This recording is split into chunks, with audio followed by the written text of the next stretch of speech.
Mobile की screen पर खुशियों का संसार है। मोबाइल की स्क्रीन पर खुशियों का संसार है, पर मन के भीतर गहरा अंधकार है। रिश्ते अब इमोजी में सिमट गए हैं, जज्बात अब स्टेटस बनकर बिखर गए हैं। जी हाँ महोदय, यह वही राजस्थान का कोटा है जहाँ लाखों छात्र छात्राएं अपने सपने संजोकर आते हैं और अखबारों की सूची बनती है कि आज फिर एक छात्र ने आत्महत्या कर ली। वर्तमान जीवन का दूसरा नाम है अवसाद। है कि परिवर्तन ही प्रकृति का नियम है और यह अवसाद कभी बोझ, कभी धुंध, कभी भीतर का धीमा तूफान। परंतु महोदय, यह अंतिम सत्य नहीं, यह सिर्फ एक ठहराव है, सिर्फ एक ठहराव। किसी रिश्ते में दरार पड़ जाने से जीवन की डोर नहीं टूट जाती, इसलिए साथियों थोड़ी सी आस बचाए रखना बड़ी शक्ति देता है विश्वास। नमस्कार, मैं साक्षी मिश्रा धर्मा देवी इंटर कॉलेज की ओर से वर्तमान जीवन प्रणाली एवं पनपता अवसाद विषय पर अपने पक्षवक्ता के रूप में अपने कुछ विचार प्रस्तुत करने जा रहे हैं। महोदय, आज की दुनिया में हर चेहरा मुस्कुराता है। आज की दुनिया में हर चेहरा मुस्कुराता है, मगर अंदर का इंसान कुछ कह नहीं पाता है। मोबाइल की स्क्रीन पर खुशियों का संसार है। मोबाइल की स्क्रीन पर खुशियों का संसार है, पर मन के भीतर गहरा अंधकार है। रिश्ते अब इमोजी में सिमट गए हैं, जज्बात अब स्टेटस बनकर बिखर गए हैं। दौड़ते कदम हैं पर मंजिल अधूरी है। दौड़ते कदम हैं पर मंजिल अधूरी है। हंसी है होठों पर, आंखें पर भारी हैं। यही है आज के जीवन की सबसे बड़ी बात। बढ़ती तरक्की के साथ बढ़ता अवसाद, बढ़ती तरक्की के साथ बढ़ता अवसाद।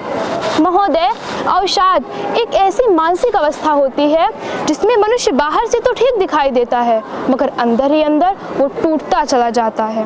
ये वो छाया है जो मन पर छा जाता है। यह वो जंग है जो भीतर ही भीतर लड़ी जाती है। महोदय, 20 वर्षीय छात्र 2024 में जो नीट की तैयारी कर रहा था, वह कोटा में अपने छात्रावास में आत्महत्या कर लेता है। जी हाँ महोदय, यह वही राजस्थान का कोटा है जहाँ लाखों छात्र छात्राएं अपने सपने संजोकर आते हैं और अखबारों की सूची बनती है कि आज फिर एक छात्र ने आत्महत्या कर ली। महोदय, में भारत में नालंदा जैसे विश्वविद्यालय जो शिक्षा का केंद्र हुआ करते थे, आज कोटा मात्र एक अवसाद का केंद्र बनकर रह गया है। महादेवी वर्मा ने भी अपनी रचनाओं में कहा है कि विस्तृत नभ का कोई कोना मेरा न कभी अपना होना। ये विस्तृत नभ का कोई कोना मेरा न कभी अपना होना। परिचय इतना इतिहास यही, परिचय इतना इतिहास यही। उमड़ी कल थी मिट आज चली, मैं नीर भरी दुख की बदली, मैं नीर भरी दुख की बदली। महोदय, इन सब के बावजूद भी लोग कहते हैं कि जिंदगी अच्छी चल रही है, तो मैं उनसे पूछना चाहूंगी, जिंदगी अच्छी तो चल रही है, लेकिन किस कीमत पर? नींद खो गई, खुशी खो गई, मन रोता है अंदर ही अंदर। हर रिश्ते में दूरी है, हर बात में जल्दबाजी है, तो फिर किस कीमत पर जिंदगी अच्छी चल रही है? महोदय, आज तकनीक ने दी है रफ्तार, मगर छीन लिया चैन और सुकून। यहाँ हर चेहरा मुस्कुरा रहा है, पर मन के अंदर है सन्नाटा और जुनून। दौड़ में सब है आगे बढ़ने को तैयार, पर मन की शांति हो गई है लाचार। यही है आधुनिक जीवन की चाल, जहाँ हर खुशी है बस एक सवाल। सुकून का एहसास अब बस एक याद, यही है सच्चाई, यही है फसाद। या मैं यूं कहूँ कि वर्तमान जीवन का दूसरा नाम ही है अवसाद। वर्तमान जीवन का दूसरा नाम ही है अवसाद। धन्यवाद। नमस्कार, मैं कनिका धर्मा देवी इंटर कॉलेज की ओर से आज के विषय वर्तमान जीवन प्रणाली एवं पनपता अवसाद में विपक्ष वक्ता के रूप में अपने कुछ विचार प्रस्तुत करने जा रही हूँ। हमारी भगवत गीता में वर्णित है कि परिवर्तन ही प्रकृति का नियम है और यह अवसाद कभी बोझ, कभी धुंध, कभी भीतर का धीमा तूफान। परंतु महोदय, यह अंतिम सत्य नहीं, यह सिर्फ एक ठहराव है, सिर्फ एक ठहराव। और रही बात आत्महत्या की, तो आत्महत्या किसी समस्या का अंत नहीं, बल्कि संभावनाओं का अंत है। आज हमें यह सीखना होगा कि परीक्षा में असफल होना असफल जीवन नहीं होता, करियर में रुकावट आने से जीवन में रुकावट आना नहीं होता है।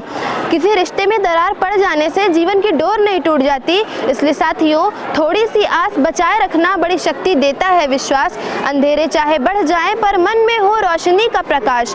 आज का दर्द बस एक अध्याय, पूरी किताब नहीं, कल नया पन्ना खुलेगा और उसमें होगी जीत की सुवास, और उसमें होगी जीत की सुवास। इतना ही नहीं महोदय, ऑपरेशन सिंदूर में दुनिया ने हमारे इस वैज्ञानिक प्रगति को लोहा माना। जी हाँ महोदय, मैं आपसे बताना चाहूँगी कि यह अवसाद किसी प्रणाली की देन नहीं बल्कि यह हमारी सोच की दिशा का परिणाम है। यदि हम इस व्यवस्था का सदुपयोग करें तो यह उन्नति और आत्मबल का युग बन सकता है। और इस प्रकार मैं अपने विपक्षी वक्ता की बात से पूर्णतया असहमत हूँ। धन्यवाद।